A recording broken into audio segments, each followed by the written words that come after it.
Le miroir fissuré. Dans une petite ville où tout le monde semblait se connaître, vivait une jeune fille nommée Lina.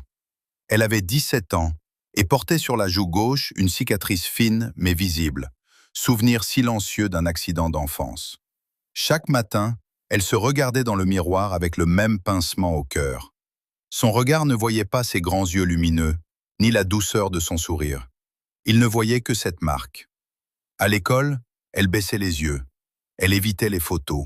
Elle évitait les conversations trop longues. Elle avait appris à se faire discrète, comme si disparaître pouvait effacer la trace sur sa peau. Un jour, en rentrant chez elle, elle remarqua un petit atelier d'art ouvert au coin de la rue. Sur la vitrine, une phrase était écrite. À l'intérieur, un homme d'une cinquantaine d'années peignait une toile étrange. Un visage brisé par des lignes dorées, comme un vase réparé avec de l'or. « C'est du kintsugi », expliqua-t-il doucement. On répare les cassures avec de l'or pour montrer que les blessures font partie de l'histoire et la rendent plus précieuse. Lina resta silencieuse. L'artiste leva les yeux vers elle et sourit avec bienveillance. « Tu sais, ce que tu appelles défaut, d'autres l'appellent singularité. Les fissures ne détruisent pas la lumière, elles la révèlent. » Ces mots s'installèrent doucement dans son cœur. Les jours suivants, elle revint. Elle observa, elle écouta.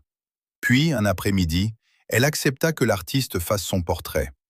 Lorsqu'il lui montra la toile, Lina sentit ses yeux s'humidifier. Sa cicatrice n'était pas cachée. Elle était mise en valeur par une fine ligne dorée. Son regard brillait. Elle n'avait jamais été aussi belle. Pour la première fois, elle ne vit pas une imperfection. Elle vit une histoire, sa force, sa survie.